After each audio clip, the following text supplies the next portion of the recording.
Saturday. Good morning, or should I say good afternoon? I know some of y'all probably still got y'all bonnets on y'all heads, but you know what? I'm not even gonna hold it against you. You here with us this morning to get that good old knowledge, and I'm so excited for today. If y'all was rocking with us yesterday, then y'all already know how amazing it's about to be. Yup, like, come on now. Was yesterday not the bomb? If you walked away and didn't take anything away from yesterday, then you did it wrong. Breezy, I see you. Breezy said, I got the whole notepad. You got to have your notepad ready, y'all, because look, even though we gave a lot of props and a lot of credit, as we should, to our heartbeats, James, Tony, and Beats, y'all know that they had an amazing force behind them, an amazing force that was helping them to learn the knowledge and to be able to implement those skills and everything that they learned. So y'all might have heard me mention the name Kia Freeman, but y'all ain't get to see her yesterday, but y'all going to get to rock with her today. And she's truly the force behind everything. Like, yo, when I say she took them boys from zero to hero, that's what she did, yo. Like, literally set up the whole thing, was able to give them connections that's going to last them a lifetime and really help them get a head start on what they want to do in the film industry. So I'm excited for today, y'all.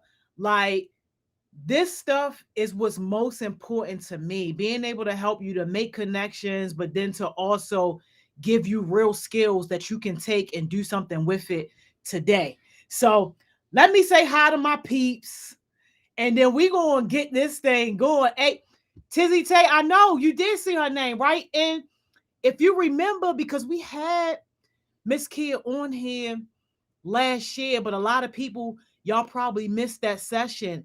And she brought another filmmaker producer with her too, but it was like on like the mini type tip. So it wasn't anything like in depth or serious. It was just kind of like a brief introduction. So if you were here for that, then you might remember her face when we welcome her on. But this is about to be in depth. Get your skill set up. Dawn to Dawn, yo, Dawn to Dawn, is this your first time in Top Spot? What's up, man? How you feeling? It's so good to see you. And thank you, Dawn to Dawn. Like, I don't care what it is. That man shows up and shows out every single time. Yo, I love it. Mr. Bonnet, what's up, Mr. Bonnet? How you doing? Good to see you. My girl, Asita. What's up, Asita? How you feeling, yo? Good to see you. Lil the GOAT. What's up, Lil? We missed you. You ain't been rocking with us. Where you been, Lil? You need to start showing up more. Good to see you, though. Thanks for waking up with us on a Saturday morning. Bless, what's up, Bless? How you doing, yo? Good to see you, Bless. Good to see you. Bless, you in that artsy world. So this especially pertains to you as well. So even though it's not like film, production, what it is that you want to do, the arts are really like a family. So hopefully you able to take some stuff away from this as well that's going to help you with what you want to do. So yes, lock in.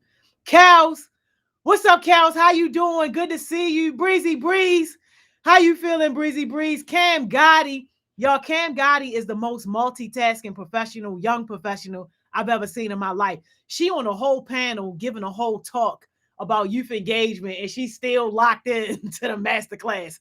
Like, yo, talk about getting your success on. Yo, I love to see it. What's up, Trackstar? How you feeling? Good to see you, yo. Mr. Elaborator, how you doing, yo? Good to see you. What's up, Mr. Austin? How you feeling? Mr. Austin, I apologize for butchering your name last night. I'm sure I butchered a whole lot of names. That's not an excuse. I'm so sorry, though. Y'all, I messed up everybody's name, y'all. Everybody's name got messed up. That's why I just stick to the first names, because 9 times out of 10, they gonna be easier. Yo, what's up, Kayla? How you feeling? Good to see you, Kayla. Tizzy Tay, what's up, Tizzy Tay? That's cool. Take your time on letting me know. That's an important project. So, and you know I thought about you first. So that's what's up. What's up, Lene the Activist? How you feeling? Yo, what's up, yo? How you doing, Tay Bands? What's up, Tay Bands? Tay Bands, you especially got to lock in because what you want to do with music, all this stuff is relevant. And Miss Kia is going to be an amazing connect for you if you haven't already connected with her. Miss Money Mo, what's up, Miss Money Mo? How you feeling? All right, y'all. We're going to let everybody else just trickle in, y'all. Make sure y'all get people on here who want to be locked in with this conversation. We about to welcome our very special guest, y'all. None other than the force behind the whole situation, Miss Tia Hicks Freeman, aka Noodles Mommy. Hi, everybody. Listen, I was over here cheesing. You make me so hype whenever you give out the shout outs. Like, there is so much love. So much love in the Heartbeats room. I love you guys. Oh my goodness. This is so good. We gotta do it. Hold up, Nisi Poo.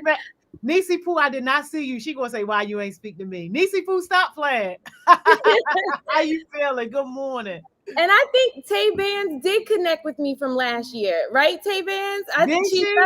yes, and I listened to some of her music, and I ended up getting like just life gets real busy, but let's still stay connected because you never know how long it will take before the relationship that you start building actually turns into making a difference with you. So like you might meet a person and you talk to them, but years later it all comes back around. So Tay Bands, what's up, girl? Yes. Yes, And, yes. and Miss Kid, before we get into what you can talk real quick, is it possible, like, for Tay Banks for her music to be featured on films and stuff like that? Like, is that a thing? Oh, absolutely.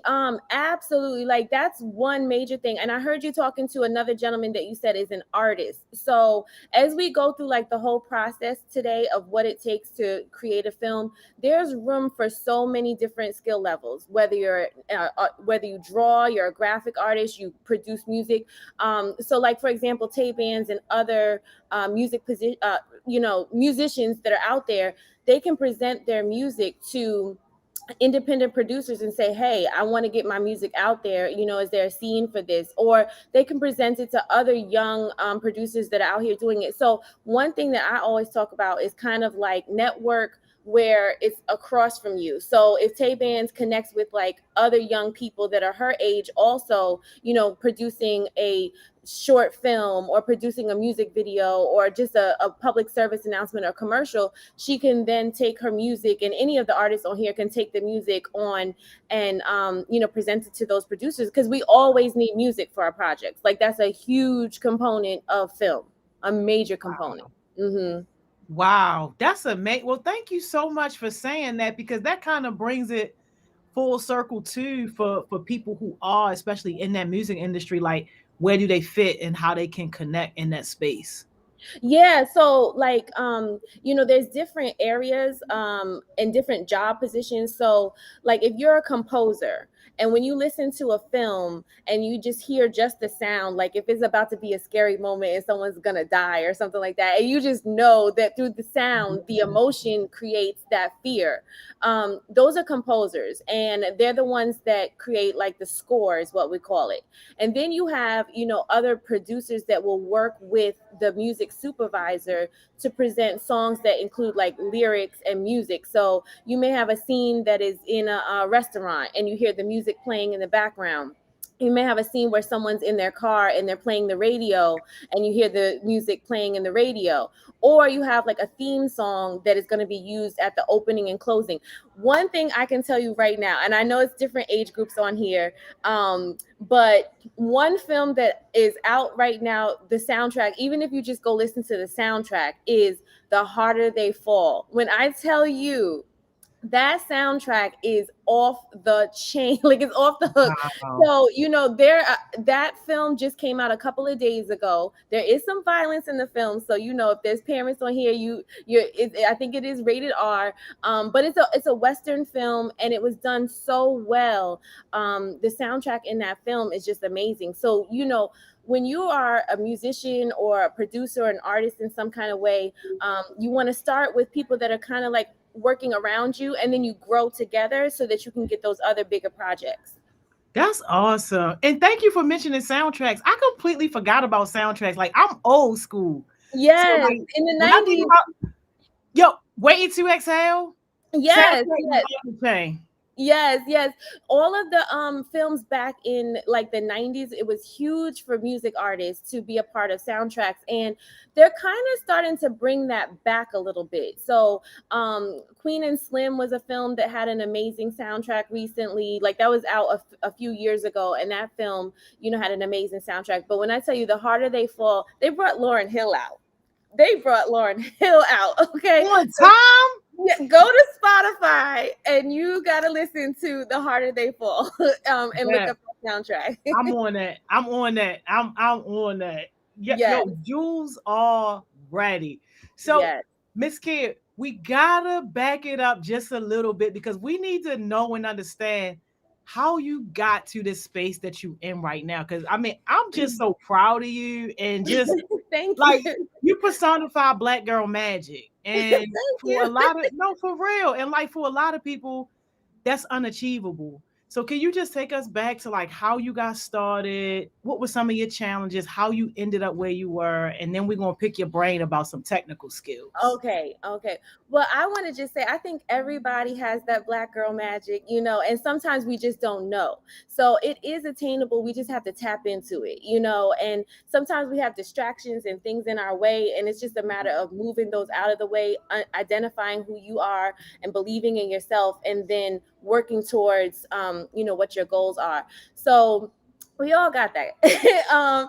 I will say for me, I started. It's interesting. My mom had a recording of me at the early age of 3, pretending like I was a news anchor. And I was dead serious. Like I was recording into the little recorder, pretending I was a news anchor presenting the weather.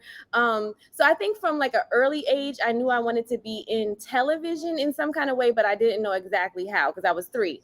Fast forward to 13, which some of you all, on here may be that young age or just, a few years out of 13. I was presented to like host a TV show in New York where I'm from. Wow. And, like, it was very interesting because I was able to meet with like people in the community, like just high end, influential people in the community and interview them. And so I did it for a year, but during that year, I realized that I really liked what everybody was doing behind the scenes. So I was kind of shy. I can be shy, but then I'm not shy. So I actually was like, I want to be behind the scenes. And I was paying attention to what they call a technical director and then what the producer did. And so I took on that role the second year of the program. So it's kind of something like a Heartbeats program, but at that time they had just different youth come together and work on a production. And so I took over as the technical director and the producer, and so I was in charge of like identifying the guest for the TV show and figuring out the questions that we'd ask the guests. So it's very, very similar to what you saw last night with Tony, Khalil, and James. So that's why projects like that are so important to me, and I just love them because I feel like it could change like the path and direction to expose other young people to like what opportunities are out there. So from there, I just knew that I loved television production, and I went on to Delaware State University. Shout out to DSU. So any of you all in the Maryland area, there's Morgan State University, which I have a great relationship with. There's Bowie State, there's Howard, Delaware State's not too far. So you have a lot of historically Black colleges and universities in the area. I went out, like I said, to Delaware State University, and I studied mass media production. And at Delaware State, which is different from some of your larger universities, you get access to the equipment immediately, like your freshman year. You go to some larger universities, they work on the theory and the thought process behind it, but you may not be able to touch equipment until it's like your junior or senior year. For us, we had immediate access. So I took over. Like I used to host a TV show on campus called Chocolate City. It was kind of like Soul Train, and we premiered artists like Tay Bands and everyone that's on here. We brought the artists from the campus, like artists that were musicians and performers on the campus, and they performed on this TV show, and it aired around campus. So I used to do that. I used to run the radio station on campus, and I got involved in a lot of internships. And so for me, I believe in internships because they open up opportunities for you to meet and network with people. And there's like more value in that. And sometimes that may not come in money, but it comes in the relationships. So I interned at Def Jam. I interned at BET. And from there, after I graduated from college, I used to work on music videos for like major music videos. Back in our time, the music videos were $1 million, budgets. So I worked on Jay-Z. I worked with Mary J. Blige. I worked with Common. I worked for Pharrell. I worked with Noriega when Noriega was like the top rapper on the East Coast. So, Wow. I mean, I got exposed to a lot of great connections and people while I was working on those. One of them was director Benny Boom, who directed like the Tupac movie. He's directed Next Day Air and a lot of other, recent films. So, from that point, I just enjoyed being on set. They were 18-hour days, 16-hour days, long days, but it was really, really fun. And then I decided to move to DC. Once I moved to DC, like in my mid 20s, I then started my own production company. And that kind of just brings us to where we are now. I always wanted to be an entrepreneur, and I took just the being in production and being an entrepreneur, brought it together and started my own production company.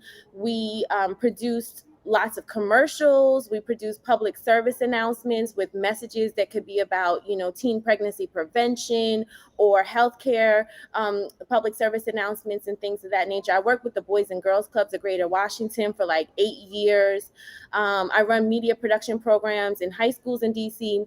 And then the last 5 years I've been working, well, actually it's been 6 years now. I produced 3 feature films that are all on BET, and I'm developing like different TV shows now. So that's my career path. Gosh. Yo, wow. Wow. This is Yes, beyond it is a amazing. And process. most of that stuff I didn't even know. Like I knew you was great, but it's just like, wow, here when you run down, it's like, yo, we really sitting in the presence of a superstar right now. No, no, no. I'm sitting in the presence of a superstar. I'm like, Miss Joni, you need your show. You need your show. Help me make it. Give it Yes, to me.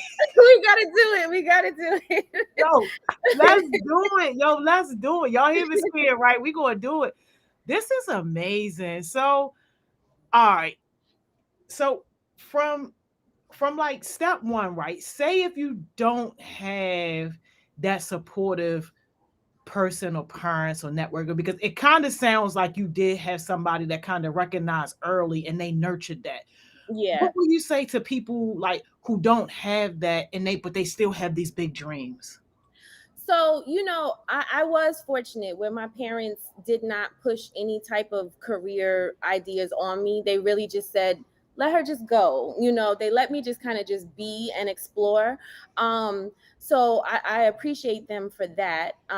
But I will say I know other people that, for example, when I was in college, some people, their parents didn't want them to be in media. They wanted them to be a teacher or a nurse, or they wanted them to That go and right be a there. lawyer. So like your traditional, jobs, which are necessary and needed by all means. But if in your heart you have a burning desire to do something, much like the individuals that were on last night that Khalil interviewed, it's about going out and doing it.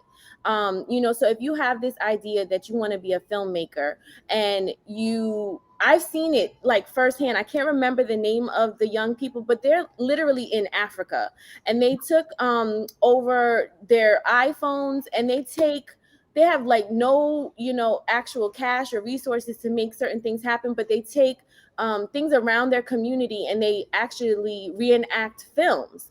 And since then, they got exposure to millions of people, and Netflix now has given them, the top line cameras, the top of the line lighting, audio, and all these types of things. So, they took a vision that they had, and they might use like a shoebox and turn that into a prop that you would see in a movie. And they would use just something in their own community and reenact like certain films. So you could take your vision and work with very limited resources and try to make something happen. And even if it is a matter of just starting at a certain point and you're growing, just showing people that, hey, I can go out here with my phone and I can interview people, that I think are powerful in the community, or I could use my computer and do exactly like what you're doing, Miss Joni, and create like podcasts and tell stories about what's going on in Baltimore. I know a lot of young people, especially in Baltimore, want to show what's happening, what's good, what is going on in their community. And you guys have that power. So sometimes when you don't have like the support of family and friends, it might take your self motivation to go out and do. And then when you show, then Yep. people start to believe. And I know that hurts sometimes because you're like, people should just believe in me naturally. But a lot of times we're fighting through like generational patterns and curses that happen where our parents really care about us.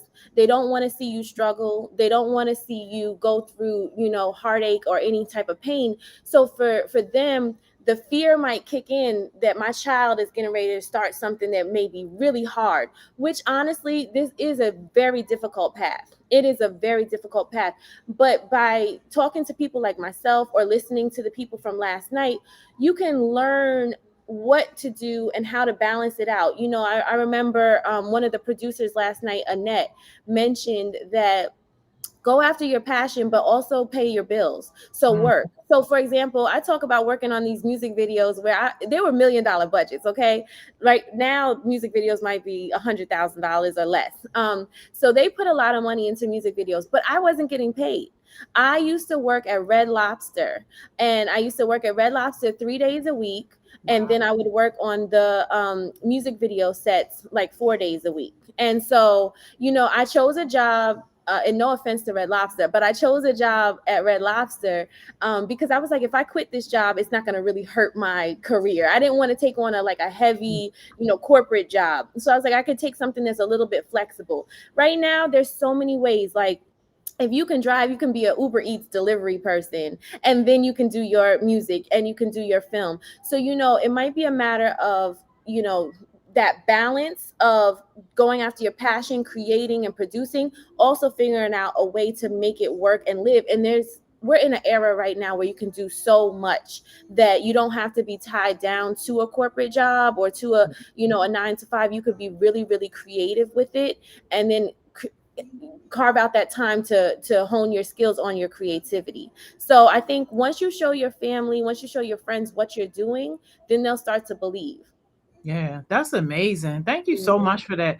Breezy said, what motivated you to keep going if you ever felt like what you was doing wasn't progressing? Oh, that's a great question, Brittany. Let me tell you, and I appreciate like all of the accolades, and I appreciate all of the praise and things. But there are very dark moments when you're doing and going after, your goals and your dreams. Like, moments where you're thinking like, why am I even doing this? This is so difficult. I'm like pulling myself out of the mud. I can't believe what I'm going through. And I think it's a matter of like tapping into yourself and knowing what brings you a certain level of joy, and understanding that even with the challenges, even with the difficulties, does what I'm doing bring me joy? And so what I have to do is figure out, all right, how do I then work around the things that are like such a challenge and so difficult? And the types of challenges that people face in our industry are, number one, people may not believe in you. So you're dealing with doubters like Marin, she dealt with doubters all through her career where people like, I do not believe in your ability. And that happens quite often, no matter how nice you are, no matter how kind you are, how many friends you have, there's going to be people who believe. And a lot of times, like I said, it's actually that person's issue because they haven't been able to achieve their dreams. So they are like, if I couldn't do it, They can't do it, so that's Now, their problem, not necessarily your problem. And so, you know what, you'll face the things like I said, people don't believe in you. You'll face financial setbacks, where I've been in position where I had a project and I just knew it was going to take off, and I just knew that it was going to be picked up by a TV network, and I invested time and money into it, and nothing happened with it. It sat on the shelf. And but if you still like see your vision and you see it through, it's like what will keep you motivated is just looking at yourself, understanding yourself, and realizing like what you learn along the way. So I'm a firm believer in doing a journal, and reflecting and saying, okay, what could I have done different in this situation? What did I do great in this situation? And then how can I continue to build? Like, who do I need around me in this situation? So, like, it's about identifying who do you need as a team and finding that team. For me, it took a few years for me to really find the team that I love to work with, that bring me joy and when they're around me. And so even if you're facing the tough times on anything outside, if you have that team, it's going to help you keep pushing forward. Because one thing for sure with film, it's a team effort. It's definitely a team effort. And other things that keep me motivated are, staying healthy, like staying on top of my fitness and exercising, because when you run or when you exercise, it releases a lot of tension, it releases a lot of stress, and you got to get it out, and running is free. Like, you can just put on your shoes and run around your neighborhood, and people be like, why is Donovan, I don't know Donovan, but I saw the name pop up. Why is Donovan running around the neighborhood? But listen, that's yeah. where the champions are made. You know what I'm saying? When you look at these boxers, when you look at these athletes, and you look at these musicians and people that have reached a certain level of success, it's because they found their team. It's because they're identifying and learning and becoming aware of who they are internally. And it's because they're working really hard at their dream. And that may not be that working really hard at your dream means sitting at your computer editing all day. It literally may be going to run. Mm, It literally may be going to go eat healthy, to have a cleanse, to do that drink, so that your mind becomes clear. So yeah. those are things that you don't think about when you're young. But once I reached my 30s, I was like, okay, I have to eat a certain kind of way so that my mind is clear and I could be the best producer possible. I have to get the rest that I need so I could be the best producer possible. And I have to work out to keep my mind clear. I do the yoga, I do meditation. These are things that are free and you can do right with your phone. You could tap into meditation on YouTube. You can, do yoga and all of that. So I can go into a whole nother, we'll be having a health, like lifestyle class, master class in a moment. But literally, to answer the question, those are the things that keep me motivated and pushing me over those hurdles. Yes. Yes. We love it. And Tay Bands wants to know, how did you maintain your college schoolwork, internship, and trying to work towards your dream? So Valid okay, question. so listen, if I were to tell you, okay, I'm gonna break down college for me, and this is what worked for me. One huge life skill I believe that people need is time management. And if you have too much time on your hands, you get distracted. But if for me, it worked having a schedule. Okay, so when there were my peers in college that just, maybe went to class or went to, whatever class they loved, they might have missed the class here and there, but they really weren't doing anything outside of class. And you can see the difference years later of what's going on in their lives Yeah. in that case. For me, I like jammed my schedule up. I used to be the radio station manager. All right. So on our college campus, that meant that we had like maybe 30 radio shows with the college students that would come on. And it was super fun. When I tell you it was lit, we had so much fun on our radio station. I used to work 2 jobs and I graduated with like a 3.9 GPA. Um, Dang. And so I used to work two jobs, and you're like, how could you work two jobs? So I used to work at Aeropostale. There was a mall, there's a mall like literally across the street from our college. I worked at Aeropostale, and I tell you, one time I was so tired, I fell asleep in the back room. Like Mm. I was just tired. I just fell asleep in the back room, but it was around Christmas time. So I was working, and I had like my hours there. And then I had another job that I worked at in the mall also. Another gentleman wanted to hire me. So I kind of like balanced between working those two jobs plus the radio station plus my schoolwork. And that for me, some people may not need to take all of that on, but for me it's like I knew, all right, from 8 to 12 I was in class, from 12 to 4 I would be working at the radio station, from 4 to 8 on Tuesday I was at Aeropostale, and I kept that job maybe like a couple days a week so I could get the discount on the clothes. And then I would work the other job a couple of days a week, so it wasn't like I was working every single day like a round the clock, but I figured out ways to just keep working. And I had a scholarship too, so y'all, it wasn't like I don't want to say like this, it wasn't like I had to work, but I had a scholarship to pay for school. But I was like, I'm gonna work because I want to make my money. You know what I'm saying? I want to buy clothes when I want to buy clothes. I want to do what I want to do. And so that worked for me, to have time management, to create a schedule and stay motivated. And then to answer her question as far as like chasing my dream, what I was doing on campus, I got very involved in everything that was related to my dream. So running the radio station, I would be involved in like producing short films on campus. I would produce commercials. Like I wish I had the video. I wish I could show y'all a video of me. You all would laugh at me so hard if you saw me in this short film that I was in on campus. um, so I wish I had that. One day I'll have to share that with y'all. But Please. I just got involved in anything creative on campus. I used to run I used to host fashion shows and run them on campus. So anything that was creative, I was involved in, and that's how a lot of people on campus knew me. They knew me as Kia's always going to be either in the editing suite, in the radio station. She's going to be on campus doing something creative, or she's going to be at work. Wow. And I did party too, y'all. So I'm not going to deny the fun that comes with going to college. So don't think I was just round the clock working. I also party because it's a part of being social. You know what I mean? That's what worked for me with college. So I was enjoying the parties too. Yo, I love it. I thank you so much for that insight. Like that just kind of opens it up a little bit more.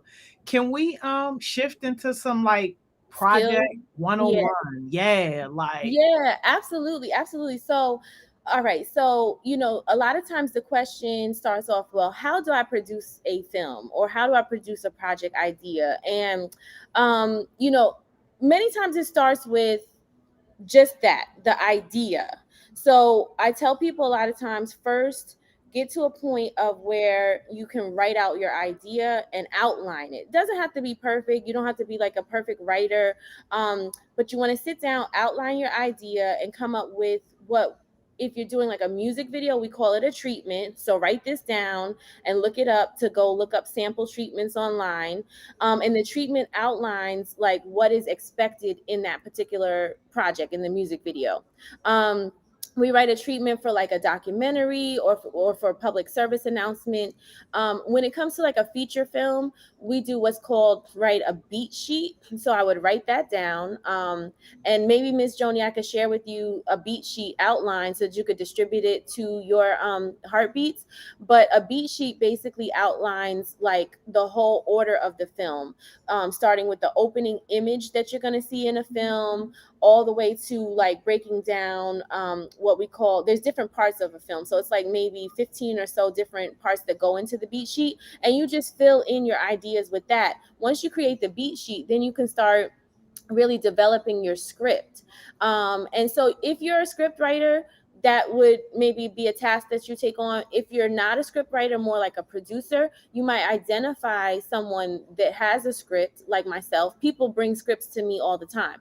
So once I have a script, in front of me, then I do a process of breaking that script down. And the process of breaking the script down is I read it, I understand how many pages are in the script, I understand how many characters are in the script, how many locations go into the script, how many props go into the script, and I try to do a process to understand like how long it would take to create that film. So, say for example, if someone sends me a script that's 120 pages, I would say on average it will take we do 6 pages a day, or try to get through 6 pages a day, so that's 20 days.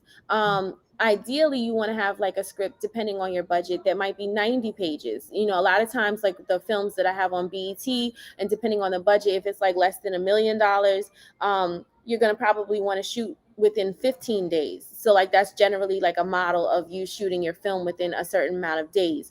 And so once I break down that script, I understand what's needed for the script. Then we start to go into what we call development and pre-production. And so development deals with trying to raise the funds and get the financing to back this concept, or to back this idea. And on a small scale, it could just be a matter of like the heartbeats here. You guys could have an idea, it could be a short film. You could present it to your family. Like you could set up like a Zoom meeting with your family and friends, and you want to come with a clear plan. Again, you want people to believe, they want to see it. So you see like a clear plan of like, I want to shoot this short film, it's going to take 3 days, I need 10 people to help me do it, I need a restaurant with food, I need I need props, I need this type of location. So people can provide like resources, whether it's money, whether it's cast, whether it's crew, location. They might say, I have a camera, I own a camera that you could use to shoot. So it would be something like a matter of identifying the people that will support you during the development stage to give you money or to give you the resources that you need. Once you start to identify that and you kind of lock it in, you go into like the pre-production phase.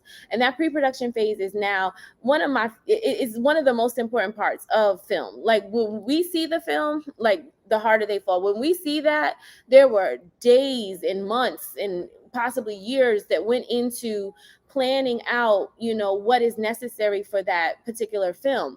So we go into identifying who is going to be our crew. So me as the producer, I'm hiring the director, I'm hiring the director of photography, I'm hiring the gaffer. The gaffer is in charge of the lighting and all of that, so they work very closely with the director of photography. I hire wardrobe, hair, makeup. I hire a location scout and a location manager, and then we kind of build our whole team of production people. And then we go into the next phase, which is starting to identify cast and locations, which are two of my favorite parts, especially the locations. So going out, like I said, I hire a location scout. That location scout I'll say I'm shooting a film that's based on boxing. They're going to go around and they're going to look for boxing gyms. And, I will say, well, I want this boxing gym to look like it's more from the 1980s. And this is actually a real project that I'm working on. And so I don't want a new boxing gym that's like crisp and pristine and like really nice. I want something that looks kind of old. So I'll send my location scout out to go. And by the way, this is a job that you guys can look into. They get paid money to go and look for locations. And so he goes out, he'll go and look for a location and identify it, take pictures. And then from there, I can go and visit that location and say, okay, this is going to work perfect. I work with the director. We look at the vision and we see if that makes sense. Then, it could be something around, if you are real familiar with a lot of areas in Baltimore and you're that person that just knows where to go in Baltimore, then you might be my point of contact as a location scout in Baltimore. And then I work with a casting director to cast the actors that go into the film. So all of this happens during pre-production. At the same time, we're making adjustments to the script. We're updating the script to work within our budget, because we might have had a scene that said, oh, well, you need a boat out on the water. And I'm like, well, we don't have money for a boat right now. So we might just be in a little kayak. Okay. So how can we change that scene but still give us the effect, you know? So we might identify it's not going to be a yacht, but you're going to be in a kayak rowing yourself down the river. So we might identify those types of things. So we're updating the script and fixing the script, and that happens literally through the whole production. So this is pre-production. Once we get to the point of production, like I said, you might be in a position where you're shooting for 15 to 20 days for a project. Each day is different. That's one thing I love about what I do as a producer. Every day of my life is different. Today I'm on here with the heartbeats, and I'm talking to you guys. On Monday, I'm going to be working on a documentary that I'm producing. In the middle of the week, I'll be editing a TV show that I shot back in 2019, and I'm trying to complete it now. So it's like every day is totally different. But on the film side, we go into production, we have our schedule, and we start our day off. Based on that schedule, everybody comes to what we call like a base camp. And the base camp is where you'll see all of the trailers set up, where hair, makeup, and wardrobe will be, where the talent is going to be held. And then you have your location where you're going to shoot all the different moments and the different scenes. And we go in. And some days, like I said, are 12-hour days. Some days are shorter than that, but not I mean, you might get a 10-hour day, but generally you have to use the time as much as possible, because the saying in film, time is money, is real. Like, it really is real. If you go overtime, you have to pay a bunch of people overtime money that you didn't account for in the budget. Once we finish those 15 days of filming, again, it's fun. You got your hair, makeup, and wardrobe. They're setting up the talent, getting them ready. Then we bring people onto the scene. We do that whole thing, quiet on the set, and then action. All that happens. We have our lights rolling, our cameras rolling, our sound rolling. Once we get through those 15 days, we could breathe a little bit. But then we go into post-production, which is the whole editing process. And I know last night we talked to the editor, and he said this is kind of like where the magic happens. It literally is where the magic happens. When you're editing, you're taking the video components and you're matching them with the audio and the dialogue and the sound. But then we're identifying the best shots, the best performances, and then we are connecting the music. So, like, literally, if you guys saw a movie without music, it would be so boring. So once we connect the music to a film, that literally brings the film to life, because it creates the emotion that we're able to connect with. So we then work with the composers. We work with like I said, the editor and the sound editor. We have a colorist that changes the color. So how many of you guys, on your phone, you take a picture and then you add saturation to the picture, or you add like a filter to it? So the same thing happens with film. They've been doing it for many, many years, where they then take like a picture that could look, very dull, and then they add color to it, and it just brightens it up and enhances the quality of the image that you'll see on the screen. So every film goes through that process. And then once we're done with the edit, which could take months to complete an edit, once we're done with the edit, then it goes on to the next phase of like distributing it. So like, as the heartbeats, I use the example of doing a short film.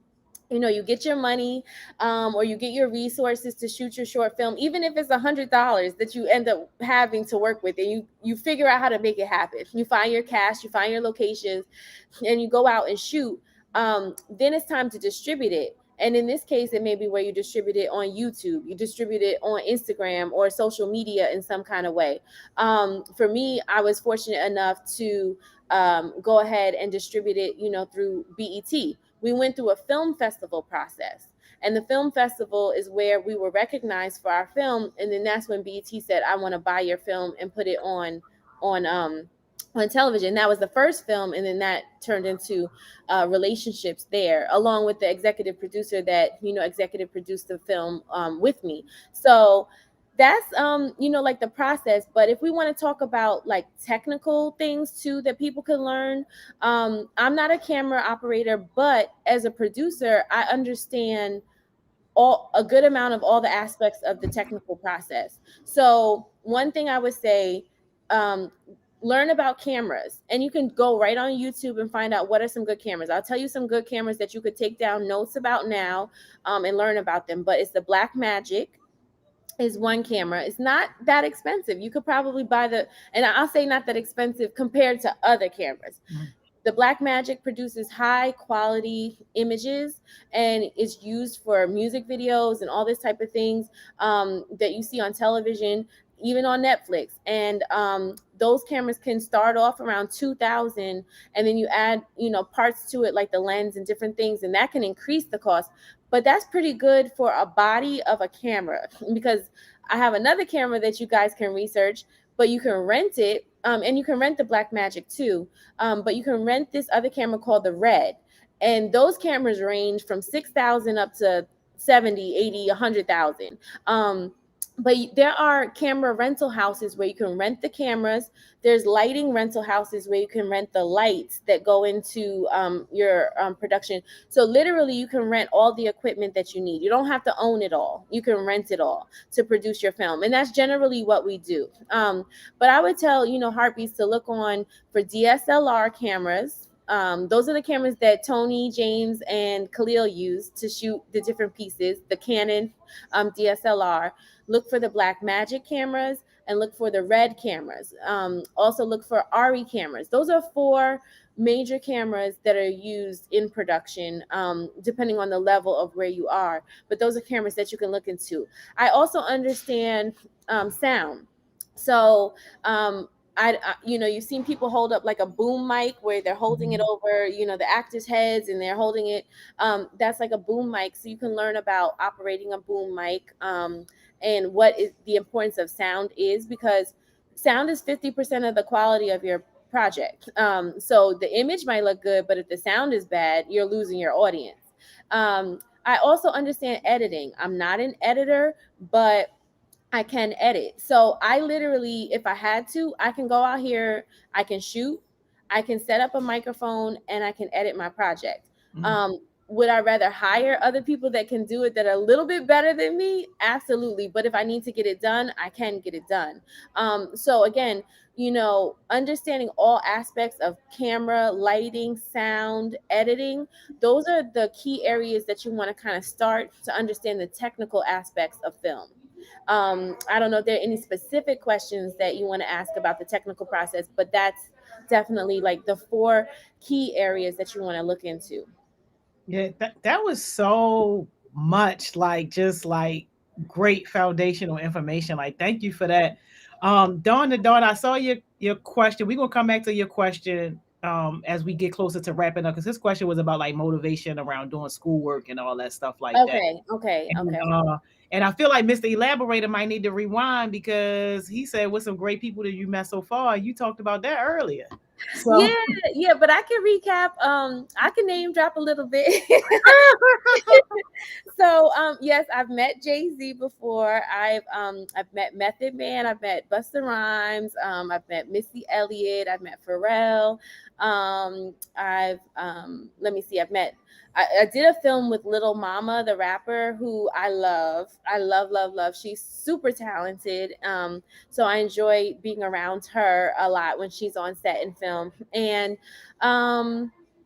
there's just a whole lot of, I met Ja Rule. I mean, a lot of people at Def Jam for sure, that I've met, because all of those people, that a lot of the artists, music artists, they were all on the record label at the time that I was there. And then as far as like actors, like I said, Little Mama, Clifton Powell. I don't know if anybody here knows him, but definitely you've seen him, I'm sure, in different films. If you know who Clifton Powell is, never okay. heard So of. do you know Pinky in Friday after next Friday, where he owns the record store, and do you know that you watch the Friday franchise films, like all the Friday Yeah, films? but I know Ice Cube and Yeah, okay, so when Mike Epps and Ice Cube are together and they're in the record store and Pinky shows up with the pink limo. oh, that's him. Yeah, he's in like so many films, like Menace to Societies and He Friday. is. He is He, in a lot he's of in stuff. a whole lot of films. Well, he was in one of my films. I actually call him like an uncle now. Like, we're really, really cool. And yes, he's the dude with the perm. Absolutely, he's the dude with the perm. I see Naeem saying that. But Wow. he's like kind of like a legend. He's from DC and he's in a lot of films. So if you pay attention, be like, I've seen him in like 100 films. Yeah. So he was really cool to work with. And then I've worked with, Denise Boutet. She's in a couple of other films, but there some of them you all may not have seen them because they came out a little bit in me and you's era, like our era. uh, but I think like she was in Why Did I Get Married and some other films. So I've had a great run with different actors and then different musicians. So That's awesome. That's mhm. awesome.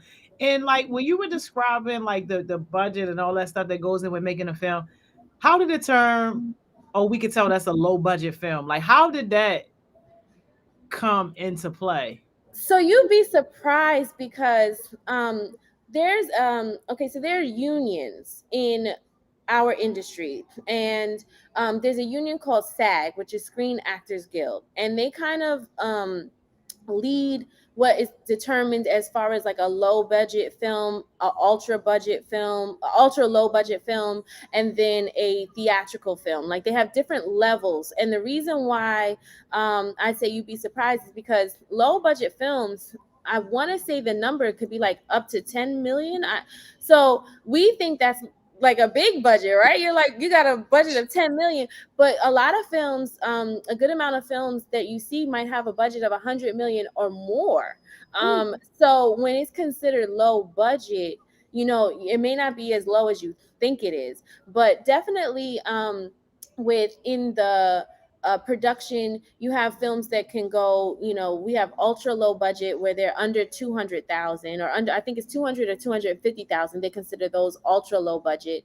Then you have the next level, which is modified low budget, which is anywhere up to, don't quote me on these numbers because I have to look back at the SAG. It's been a minute since I looked at it, but like it could be up to $1 million. And then anything beyond that, could be considered low budget. And then theatrical is like your higher budget.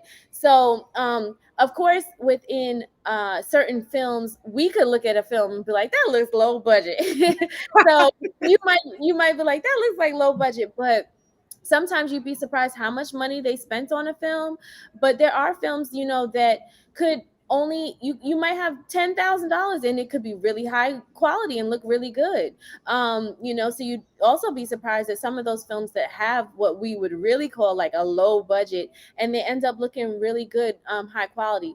But when you start to get to a point where it's like distributed through a network and things of that nature, generally they're at a certain a budget range because you have cast and talent. So it's a matter of paying a lot of times for your cast and talent. Like you might get your location for free, you might get your food for free, you might get your crew to work with you on a lower budget. But if you want like a recognizable talent to be a part of your project, usually they might cost a good amount of money so that you could sell it to the networks. So that's one thing that's key. But just the thing is when you're working, I can't remember how much he spent on. I know a gentleman that has now taken off as a director. His name is Shaka King, and I can't remember how much he spent on his short film, but he spent a low amount of money on his short film, and that got him the exposure wow. through the film festivals that now have put him in a position where he's been able to produce major budget films that might be $10 million or more. Wow. So sometimes it's just a matter of starting where you are, and that's why I say taking what you have and using what you have so that you can then turn it around, get that exposure, get the support that you need, and grow. So the goal is that even with Ghetto Film School, we're going to be providing the equipment to you, Miss Joni, so that you can help your heartbeats get access to cameras, microphones, lighting, and you guys can go out here and shoot some stuff. You have to check out the equipment like inventory and then check it back in when you're done with it, but you'll have access to that equipment. That's awesome. That's awesome. Thank you for explaining that. So for somebody that's doing something, let's say like low, low, low, low, low budget, like $300 budget. Like, Well, we'll say that's I mean, no offense, because $300 is money, but we're gonna say that's like a no budget. all You right, can have all it right, with a no budget. all right. So we But you working with can this do it. no budget. You can make something happen, but go on. What's your question? Yeah. So the question, so like, is it easier now with platforms like Netflix to get recognized, or is Netflix still considered like a HBO or a ABC or something like that? So, when Netflix first came out, right? If we, and again, some of your heartbeats may have not even been paying attention. They might have been in diapers at the time. But when Netflix first came out, it was that idea, that you could have like a super low budget film and you could put it on Netflix, and it could work in that way. You can get some kind of exposure because they needed content. But what happened is over time, Netflix has grown so much that they've come to a place where they are what we would say in competition with Hollywood. Okay. Because Netflix is its own areas. It's not Hollywood, like in the sense of, Hollywood studios where you have Sony or Paramount or some of those major studios that have been doing films since the 50s and things of that nature. But Netflix has come around to where they're creating their own content and coming up with funding for their own content. So the quality of productions that are on Netflix now are very high end quality, extremely high end, just like The Harder They Fall. That's a Netflix original. And Wow. so they're putting a significant amount of money into their original TV shows, into their original films. So, for example, like one of my favorite shows, it got canceled on Netflix, but it was called The Get Down. They used to have like a budget of 16 million per episode. Per It got episode, per episode, yes. 1 hour So episode. yes. So when you're talking about 13 episodes, or how many episodes that they have, like, yeah, I see Squid Games. They put a huge amount of money behind their original programming. So they still acquire content from independent filmmakers, but it still has to kind of now up the game in the level of what you're submitting to Netflix. So it's not easy to get your content on Netflix as it originally was back in the day. It might have been a lot easier. It's a whole process now. And I have a very close friend that works at Netflix. Shout out to her, my girl Kara. And so they have an area called Strong Black Lead, and that's one of the areas that she's like over. And within Strong Black Lead, they're looking for and promoting and pushing more content that is relative to Black lead actors and Black content, for African Americans or Latinos, even. Like, so it's about, pushing that content for a certain audience. So they put a lot of money into it. But let's say you had that budget. Let's go back to your question of $300, right? And you're like, okay, Yes. what can I do with this?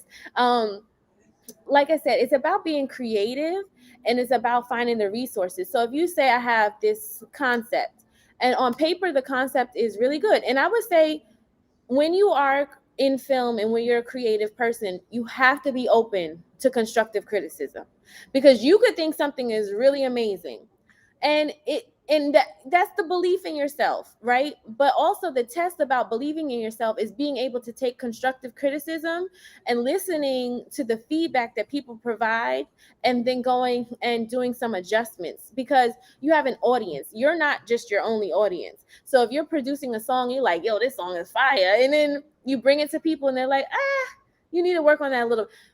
Find your circle of people that will be truthful with you, that will, not come harsh. You don't want anybody that's gonna come and be like, yo, that's garbage, unless it's your friend and y'all talk to each other like that. But someone who actually believes in you, that who can like nurture you and actually say, okay, I would go back and try this, I would do this a little bit different. Find that audience. And then one of the things that we do too is like have focus groups. So they do focus groups with film concepts, with scripts, or even when we were editing one of our films, we gathered about 20 people, and it was like what we consider like a rough cut of the film. Those 20 people came around. They told us what they liked, what they didn't like, if they didn't understand a message, or if they didn't, something didn't make sense to them. So you bring your focus group around, and that focus group will help you make the project even better because that's your audience. And so I heard someone said my accent is so heavy. So it comes out for sure. If I was in New York right now, you'd be like, who's that? Um, but so you want to find your audience, and you want to like satisfy your audience too, because you're creating things for yourself, but you're also creating things for your audience, especially if you want it to become a business aspect of it. So that is one thing that we would do. But like I said, if I went back to $300, I would look and say, okay, here's my concept. If my concept makes sense, and you have to be realistic with where you are. So it might be a matter of creating like a short film that's 10 minutes long. It may not be an hour and a half long feature with $300, but you might be able to take and create this short film and create like where you have one location. You could shoot a film and just shoot it at one location, because that helps everything. And it might only include 2 or 3 cast members. Then you identify your people that you say, okay, well, let me find the equipment. So I'm gonna go to Miss Joni. I'm gonna get the equipment. I'm gonna check that equipment out. It's free. Then you find your crew. You're like, all right, let me gather my friends, the people that are really interested. Listen, guys, we're gonna create this thing, and I don't have any money, but we're gonna get it out there. It's gonna get us some exposure. So you get your crew, you get your cast, you go to your cast, and you negotiate with them. You say, listen, I don't have any money to pay you, but this is something that you could use for your resume or for your reel, and you can show it if you like it at the end of the day. So then you'll find the cast, and that'll work. So if you have the concept, you have the location, you have the cast and the crew, the $300 might be used for your props, for your wardrobe, and to feed your crew, because you got to feed people. So in our case, we can't do pizza on set, really, because of union rules and things of that nature. We have to feed like a real meal. But in your case, you can go out and get some pizza for like $30 or something like that. Look for your coupons and get some pizza. So you take that $300 and you make it work. Like we said yesterday, Baltimore is so beautiful in the sense of it's so visual. Even the parts that for us could look ugly, those dilapidated buildings and things of that nature could represent like some sort of beauty or some type of story. So you identify places in Baltimore that represent the story that you want to tell, or you write a story around what you have resources to. So if you're writing a story to a house that has like a stoop, and people are sitting in front of the stoop and they're having a conversation in front of the stoop, you want to make sure you have access to that house with the stoop. Okay. So you write your story based around that. You don't write it in a mansion because you may not have access to that mansion. You don't write it on the boat. You write it with the kayak in mind. So, you do those types of things. You take that $300, you create it, and then you distribute it on YouTube. And then you start to get some buzz. You start to get some recognition, and you start to get some exposure. And then you'll see, okay, people are going to come and support you next time. That $300 might turn into $3,000. And then it could go on to $100,000. And then you might be in a place where you're at like $1 million. That's the recipe. Yeah, that's the recipe. You just have to start with what you have. That is so amazing. And you literally just described what a lot of these comedians are doing. Like, soon as you said the film is like 10 minutes, I'm like, oh, that's what they do. Like quick 5-10 minute skits. Oh my, not even, it could be literally 1 minute skits. Like Jess is hilarious. That's from Baltimore. Yeah. She's, a lot of her stuff just started with her phone. And you're just shooting it with your phone. So you have that already. And, there's microphones that you could plug up to put into your phone. Like there's a microphone that you could buy on Amazon that's like $40. It plugs up to your phone, and you can get really good audio. There's ring lights that you could use, that might be $40. So you take whatever you take whatever money you have, and you apply it and try to find, what you can afford. And you make it happen. So, there's definitely ways. And I remember like even watching Jess's career from the very beginning to where she is now. You start with those ideas. And again, you show your focus group, again, imagine like comedians it's a great example that you use, because they have such a tough time because you have to make people laugh. And that's not easy. And it takes so much courage to create something that people could criticize, especially on a public scale. Like, you know, people could be on Instagram and be like, that's not funny. She looks a hot mess. This is the da da da da. But to keep going and keep going. And then people like, wait a minute, she is kind of funny, because maybe one joke didn't connect with one person, but as you keep going, you might develop greater, and the next joke is just going to work, you know? So keep developing, keep growing, and just get out there. I mean, you literally could do so much with your phone. Oh my gosh. Yo, thank you for that. Yo, you just cracked the whole Da Vinci Code on us right there. We don't even need to do no more for real. Like, this was just amazing. I want to get Dawn and Dawn's question in real quick, and then Okay. just like any last things that you want to leave us with, unless you have more. But like, this was great. Okay, good, good, good. He said, was there a time where you lacked motivation to do things like your schoolwork? And if so, what did you do to overcome the lack of motivation and to get tasks done? And I think that's relevant to just about everybody, because almost everybody is in school. Yeah. So for me, I'll be honest, I can't relate to that, because I was always motivated to do my schoolwork. You know, I just knew that doing the schoolwork would take me where I needed to go. In the sense of, you know, for example, when I was in high school, I got a scholarship to go live in Spain for a summer, in high school, you know, and that took me from kind of like being doing my schoolwork, and, you know, someone identifying and saying, okay, I want her to go up and compete for this scholarship to live in Spain for the summer and do like a study, a language study program.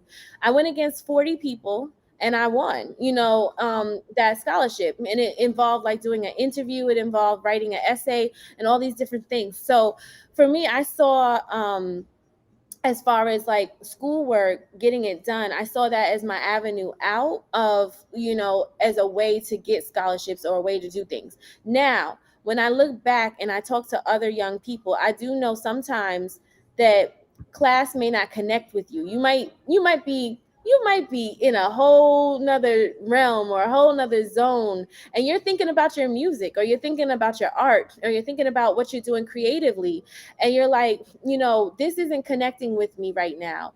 I would say try your best to push through and just like understand as best as you can of whatever class. And if you're good at math, then, you know, excel in math. If you're good at English and writing, excel in English and writing.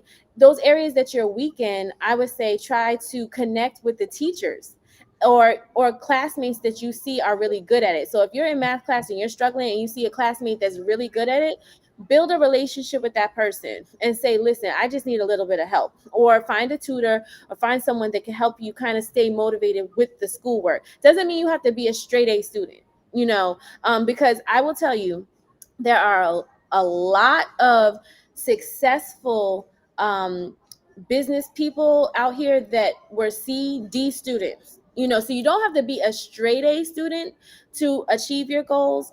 But at the same time, I think if you are going to, and I'm not promoting to be a C or D student, but if you are going to figure out your avenue and your way, just focus on like, okay, I'm going to spend some time on my skills over here and put my energy over there on my skills, whether it's producing music, whether it's creating films, whether it's doing all these different types of things. But I also know I want to get through high school. You know, I want to complete high school. Whether you go on to college or not, and you maybe jump right into production, because you can leave high school and you can go and work as a production assistant on films. You don't necessarily have to be in college to do film. You could get, you know, hands-on experience and then grow from there. So, you know, I would say do your best to try to push through and complete, you know, your high school degree. And then you know, just have those people that support you, your mentors, your teachers that you love. Even if, you know, you are struggling in English but your favorite teacher is art teacher, talk to that art teacher and say, listen, I'm having a hard time in English, because maybe they could talk to the English teacher. If you're nervous to talk to the English teacher, you never know how some people around you can help you. So that's important, to find your group of people that will support you and help you, and make that happen. And I see Tavan said college is super hard. It can be hard, but one thing about college is It's up to you on what you take out of it. Mm. And the key thing about college is like identifying your peers, because when you're in college you're going to find those other people that do production because they're in the same major with you, and those are the people that you could produce your projects with. And then the other part about college is really develop a relationship with your professors and your teachers, and I say that for high school too. It's important to have those people on your team. Yeah. Yeah, Yeah. so I hope that kind of answers the question. Like I said, I was always motivated, but for those that are struggling with motivation, I know that you could definitely just find your support around you. Yeah. Absolutely. Absolutely. And Tay Man, you should probably reach out to like Miss Simone and Miss Caitlin and them too, because I'm pretty sure because we got a really strong connection at Hopkins. So I'm sure some of them PhD students would not mind helping at all with that math stuff. So Yeah, and the reality is, you I know there's a new style of math that I don't know anything about. So Tay-Vance, I might be right there, like, dang, this is really hard. But I would say you may not do really well in every single category, and that's okay. But the fact that you're trying, and I think what happens is people, your teachers and people in your high school will appreciate to see that you are trying. And that's key. They want to see the effort. If you just throw it away and be like, I ain't worried about that, that's the attitude that you don't want to have. So you want to have an attitude of, let me put forth my best effort here, because it may not make sense now, but later on, those types of things, in class and things of that nature are going to apply later. And you might find that you need to like identify some high schools are more of a technical high school. I went to a technical high school, so my high school, instead of academic high school, we learn academics, but we spent like 3 hours a day in film production. So my high school was a film focused high school, and then they had mechanics, they had architecture, they had all these different things. So maybe see if you can find other opportunities for other high schools, or programs that are outside of the high school that might help you with math. That after school it could be a robotics program or something like that. yeah, yeah. And see, she at Howard. I gotta figure out who we got some connections at Howard with. Is it Howard? Is that the high school or is that the college? No, college, Howard University. Who's the Howard? Same ass. Oh, what? Okay, so yeah, Tay, you have my number. She texted me before. I know we got super busy and swamped, but if you're at Howard, let's talk. Yeah, because I do have different relationships at Howard. See, there we I can go. I can't do your math homework for you, but I do have I But do you have the got some relationship. relationships. Yeah, That's what it's about. Yo, yeah. you see that, yo? Your network is literally your net worth. And you just proved that again. Yes, yes, yes. So text me. Yes, yes. And shout out to Mr. Austin for helping. Say, Vance, we ain't about to let you lose your scholarship. Not on our watch. No, no, no. Yeah, Yeah, yeah. that ain't about to happen. Uh, well, Miss Kid, this has been amazing. This has been so fruitful, so thoughtful, and like it was just jewel at the jewel. And I'm sure people going to watch the rerun of this because it was just so much that they could take from it. Is it anything else that you want to share with us before I get you to drop your jewel on us? Even though you dropped so many, we need our one for the road. Yeah, I mean, there's so much. Again, I think just being here today shows your initiative and your dedication to growing as artists, as people, as individuals, whether you do art or not, creative or not. So I just want to clap for everybody that's here today. And Miss Joni, you have such a spirit and such a joy and energy that you are making waves in the community and all around the world, because I know these heartbeats are going to travel the world and make a difference there. So it's like your wave starts in Baltimore and it keeps going, keeps going, keeps going. So I just want to say thank you for having me on. And thank you to Bloomberg, thank you to the Ghetto Film School, thank you to Tribeca and Living Classrooms and Heart Smiles, like, for making all of this happen. This has been amazing. I just want to just tell all of the heartbeats to to continue to believe in yourself, to continue to focus, identify some things that'll help make you a whole person. Like I said, in terms of going to doing yoga or doing meditation or eating right and running. Now, yeah, you could eat whatever sometimes, but mix in those good days, where you get those veggies and you get the rest. Just take care of yourself, because once you take care of yourself, you're able to be a better person. You're able to be a better creative, and go out here and take advantage of what Baltimore has to offer in terms of, like, if you're a creative person, go to the museums that are in Baltimore, even if you're by yourself. Like today, I'm going to hit up some museums in DC because I want to see artwork. I want to see what's happening, whether it's classical music or whether it's hip hop music. Like, start to broaden your vision and expand what you know, because it's going to help you become a better creative. So take advantage of what Baltimore has and go and learn about more about your city, and then come back and tell your stories, because I know it's going to be some amazing stories that come out. Yes. Thank you so much, Miss Kid. Like, this is amazing. And I can't wait to just do more work with you. And because the Yes. internship was so successful, we got to do the internship again next Yes, year. I'm praying. So we got to figure out who those heartbeats going to be that's going to be working with you. So just thank you so much for being you. And I can't wait to just continue to do more. Thank you. Thank you so much. And thank you, Heartbeats. I don't know. Let me see. Okay. This is Miss Nanette. She just sent me a text right now. So yes, but yes, thank you so much, Heartbeats. I'm so happy to be here. And again, thank you, Miss Joni. I just look forward to building more with you all. Yes, yes, yes. Thank you so, so much. All right. Take All care. right, we'll see you later. Bye bye. All right. Yo, was she not amazing? Didn't I tell y'all it was going to be all heat? I know some people going to have to come back and watch the rerun because it was just so many amazing jewels. And y'all, this is Black Girl Magic personified. Like, yo, I, I can't think of nobody else better right now in terms of just their story about perseverance and about working hard and just grinding it out to get where you want to go. Did y'all hear that, child? Said she worked 3 jobs, yo. Didn't even really have to, but did it because it was her way to keep herself focused and to keep herself disciplined and to make sure that she wasn't wasting any time. Like, I've never heard anybody say that they did that as a practice, but is listening to her talk, I'm like, you know what? That makes so much sense because just like how success can be a great thing for some people, success can also ruin you too if you're not prepared for that type of limelight. And clearly, she put herself in a position and a mindset to be able to receive everything that was coming to her. Y'all see how humble she is?